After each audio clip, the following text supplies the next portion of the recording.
This week on The Loud Quiet, how a conference sparked new emptiness community ideas. Hey everybody, welcome back to another episode of The Loud Quiet. Today we want to talk to y'all about two major events, one of which I imagine a lot of y'all have gone through this or know someone who has gone through it right now. And another one, well, it actually inspired us to think bigger about what this could be and how y'all are going to be involved in making that happen. Yes, so we know a lot of y'all are probably doing college move-in or just did college move-in, or I know there's still some that are about to do it this weekend. But we, at the beginning of last week, which is crazy to think it was at the beginning of last week, we moved our daughter back for her last semester to her university. And this one was a little different because she had gone from having 3 other roommates to now she's living by herself because they all graduated. Yeah. And there's a lot of things that you don't think about when you're going from living with roommates to living by yourself, especially the things that the other people had that y'all all shared. So some missing items that we had to go shopping for many times. And, you know, it almost felt like moving in for the first time again. That's what this one really surprised me with is we have now done move-in. It depends on how you count. 7, 8, or 10 plus times, depending on really how you count. And it did feel like, you know, and there's a little bit of smugness that was, oh, we got this. This will be easy and that sort of thing. Well, no, actually, there was a lot of things that hey, you probably do need a vacuum cleaner in your place. Yeah, I don't think I had any smugness because I was like, we're getting all of this stuff out of her storage unit, which we packed 2 cars, 2 mid-size SUVs were full, plus the stuff that y'all had packed her car with coming back from home. I was thinking, okay, how are we getting all of this to the 7th floor when she went from living in just a townhome that you just walked into, and now we're dealing with a high-rise that elevators are involved. How do we get how many trips is this going to take us? And well, I didn't have a smugness. I'm with you on all of that, but I think there was a little bit of we know what we're doing. And it shows that no matter how many times you do this, whether you're a parent that it's the first time that you are taking your kid to school, or if it's not school, whatever that next outside of the nest experience is, if it's the 1st or the 10th, there's always something new to learn. And there's all those same emotions that keep coming back up. It was so exciting to see Teagan in her place. There was a little bit of she's now getting even closer to that fully independent adult when she's living there by herself. Now, you know, it mitigates that a bit. 400,000 plushies that are on her bed. Yes. She's got a lot of roommates. Well, they're just stuffed. And, you know, she has this idea that she's going to live with one of her friends for grad school. But I'm thinking after she lives by herself, she's going to realize, oh, this is awesome. I don't know that I want to go back to having a roommate because the whole kitchen she had to herself. She doesn't have to share the fridge with anyone. You know, it just... So I'll be interested to see if she really wants to have a roommate again or not. And I even texted one of our friends and I said, how many more times do we have to do this? How many more times do we have to help people move into their new places? Because I don't even want to move myself as much as I am ready to move out of this house. I don't want to do it. So, well, we got her moved in and she was well established in there. And it was nice to talk to her yesterday. And she's like, oh, yeah, I'm loving it. And, you know, and her friends that graduated, a few of them are still there. So she's been seeing them. And so, yeah, she's doing well. And so we followed that with what you might effectively call a laundry stop. We came home, we washed clothes, basically. we repacked. I even said to Oh, you, hey, do you want me to put your yeah, suitcase up? no. No. I left my suitcase and all of my toiletry stuff just Just ready to sitting on go. the counter because it was literally probably, less than 48 hours before we were back on a plane. To head to a podcasting conference. It's one that we've been to before. It's one that, and this is the one that I think some of it is by having gone there before. One, you get to see people, you get to, the ones that you knew. There were still plenty of new people to meet. This time we came away inspired with what could actually change and grow and what the appetite is for the need around empty nesters. It's interesting because these conferences, and this one, I will say, I was not excited, had nothing to do with the conference, but I was not excited to leave again. It was so fast, and I just felt like, oh my gosh, we're going to be gone again. And so I didn't go into it with probably the best attitude, but it shows you that there's going to be nuggets, and it may only be one or two that just hit, and you're like, okay, this needs to be our focus. We had it last year as well. And this one I love because it is smaller. And so it's really like a family reunion almost. You know, we have got to know these people. And with social media, you can stay connected over the year. And we see most of them at another conference that we go to in January. So you get to see them, twice a year, and some more than that because they live locally. But yeah, it's like a family reunion. So once I got there and got out of my attitude, yeah, it really was very good. And I even commented today on a post that it just re-energized me. I don't know how you felt, but it re-energized me about our business. Yeah, it re-energized. Well, it's funny to say re-energized given how exhausted. Yesterday I couldn't even form a sentence, and it was comical how I couldn't form a sentence. But I definitely was re-energized. I was almost re-motivated.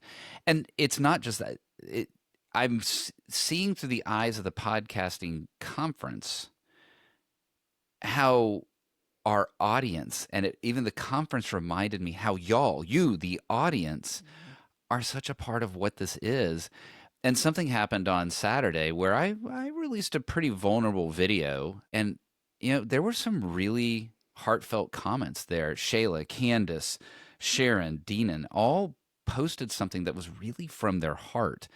And it showed me that this isn't just entertainment content that's out there. Sure, I hope that people laugh. I hope that you and I laugh. I hope that that folks are entertained, but that this really is a community. And I appreciate y'all for what you have made this become. This conference just really gave us a sense of gratitude for you guys. When Rick and I started this, we really started this for us, and then quickly realized there are so many people out there that want to talk about the empty nest and are in it, and there's just not anything out there that's serving that group. We met so many people this weekend that are either in the empty nest. We met Holly, who was telling us she just dropped her daughter off for her freshman year. And then she said, I've been crying a lot and I haven't really had time to get to feel all the feelings. And so it was so nice to be able to connect with so many people that are just wanting more for this age group. And I think it's just because our whole generation is a different generation than our parents. We are way more involved with each other, with our kids, not necessarily with friends, because our parents, both of our sets of parents, had a ton of friends. But I think it's just people are now focused on, okay, my kids are gone because we were so involved in their lives. And now what? And so it was just so neat again to see so many people. Oh my gosh, I love that y'all are doing this. I'm an empty nester. I just became an empty nester. I'm about to be an empty nester, and just excited to know that there's some place that they can go and feel seen and heard. That's and so much of podcasting is about that when people find something that they love, they listen to, and it's because they're recognized, okay, I am a part of this. What I'm listening to that's in my ears, I'm a part of that. That idea of there were people that we met that they're, oh my gosh, I just did this.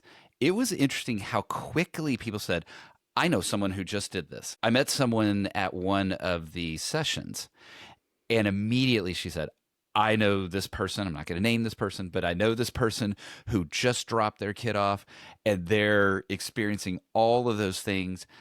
And there's something about this identity of, and we've talked about how empty nest isn't necessarily the best name for it, but that idea, that concept is such a defined concept that even if you aren't one, you immediately can think of someone who probably is or is about to be. Yes, one. and at these conferences, we get to talk to all age groups. We had younger people coming up to us saying, my parents just became empty nesters because my brother or sister just left. Oh my gosh, I'm going to tell them about your podcast. And so, yes, it runs all age groups because if you're a kid, you have parents that are going to be empty nesters. And if you're an adult who has kids, you're going to be an empty nester. So it's just crazy how it runs through all generations. And they, again, are excited to share about it with the people that they know. It really reinforced how much of an appetite and a need there is for conversations around that, but it started to get our wheels turning a little bit on, I think there's more that can be done. We got motivated. We got excited. There's a lot of ways that you, me, as empty nesters, but then also we, the wider community of empty nesters, can start to do some bigger things together. Well, and I remember a conversation that we were having with Cindy, she's an empty nester, and she said, this time in my life, in our life, it's hard to make friends. And you guys know we have talked about that a lot on our show. And so, it got us to thinking, okay, how can we get outside of behind the microphone and start implementing some of these ideas that came to us to really get out into the community and grow this community and connect this community. Yeah, and there's some ideas that we're already rattling in our heads. How can we do things that are in real life? Can we get out there? If there's enough of us gathered in one geographic location, can we get together for a meetup? Can we do a happy hour? But what about retreats? What about, we actually, and I got to shout out the podcast. Am I allowed to shout out the podcast? Oh, yes. Because okay. I consider him, I called him I said, you're our, third child. Which one of the co-hosts of if you care at all about travel, and certainly if you happen to be a flight attendant or in that space, you definitely will want to listen to Two Guys on a Plane. He is one of the co-hosts of that. A brilliant podcast, and we've come to know him through podcasting conferences. And just a really nice guy, sweet guy. Well, they do something that has inspired us as at least an idea that we're exploring, and that's where y'all come in. Group travel. Yeah, and we're like, we got time, duh. we got resources, let's go. And we love to travel. We've been traveling since we were in our dating stage, and so we're like, duh, empty nesters have freedom. Let's start putting together some trips and see how that goes. And so, yeah, that was one of the big ones that I think will get implemented pretty quickly. Well, I can't now, to be safe, I'm not committing to any topic, and I'm not committing to any dates, but I am saying. No, but that would be of all the ones we've talked about, to me, that's the easiest one because you know what though? We've done it so this much. This isn't about us, and I know that you know that. This is actually about the empty nest community, the wider empty nest community. What is it that y'all would like to see an empty nest community grow into? Your ideas are actually what can be the inspiration that defines what comes next, whether that's group travel or, hey, there's enough of us that live in this zip code, let's all go to a bar or restaurant and meet each other in real person. And there's a very specific way that y'all can do that. I'd love for y'all to answer the question, what would y'all like to see the Loud Quiet create to serve the empty nest community? And leave us a voicemail. Head over to theloudquiet.com, go to the podcast page. There you will see a new function where you can actually leave us a voicemail. We will listen to every single one of those. And who knows? Your voice might actually end up on a future episode, and certainly your ideas will be an inspiration to what we take going forward. Yeah, we really do want to make this something that's great for y'all, because we have just, again, seen how much people really want It to matters. connect and have community in the emptiness. So we really do. We appreciate you guys so much. And I know some of you are just starting out on this adventure, and we are here for you. Thanks for listening to another episode of The Loud Quiet.